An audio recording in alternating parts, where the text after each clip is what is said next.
நிலையங்களும் சுத்தமாக தண்ணியே வரல. கட்டினா தப்பு இது. ஆமாம், என்ன சொல்லிடுங்க. 60,000 மட்டும் இப்போ 30,000 கட்டியிருக்காரு. ஆனால் உயரம் கூட, ஹைட்டு கூட. ஒரு 60,000 இருந்துச்சு, இப்போ 30,000 கட்டி தண்ணியே வரல.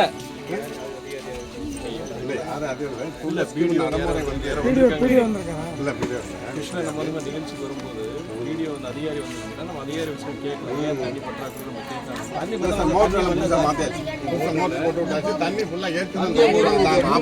போகுது அவ்வளோதான், நம்மளுக்கு வந்து முடியாது.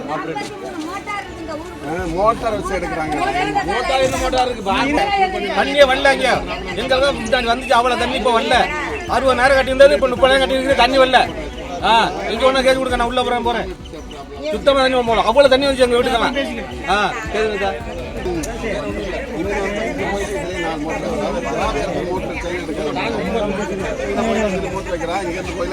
கண்டிப்பா மாவட்ட ஆட்சியர் நாளைக்கு பார்க்கும் பொழுது இந்த நேரத்தில் நான் இவ்வளவு சிரமப்பட்டு நம்ம இது பண்ணியிருக்கோம். ஆனாலும் இந்த பகுதி மக்களுக்கு எல்லாருக்கும் தண்ணி கிடைக்காத மாதிரி ஒரு சூழ்நிலை இருக்கு. அது கண்டிப்பா விசாரிங்க. குறிப்பா அங்கங்க வந்து இந்த மோட்டார் வச்சு இணைச்சு இந்த மாதிரி தண்ணி எடுக்கிறவங்களோட இணைப்பு துண்டிக்க சொல்லி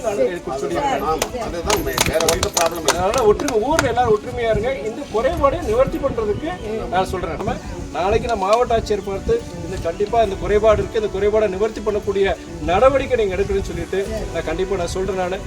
நானும் ஜனங்க நீங்க ஒற்றுமையா இருங்க. ஒற்றுமையா இருந்து பிள்ளைகள் நல்லா படிக்க வச்சு நல்லபடியா நீங்க உங்க வாழ்க்கையில முன்னேறுங்கிறது என்னோட எண்ணம். ஒற்றுமையா இருங்க.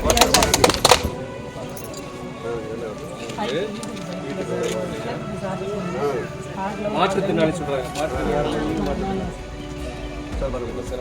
மாற்றுத்திறனாளி போற வழியில வேற ஏதாவது வீடு இருக்கும், அதுக்கு நம்ம செஞ்சு இல்லைன்னா அவங்க சண்டைக்கு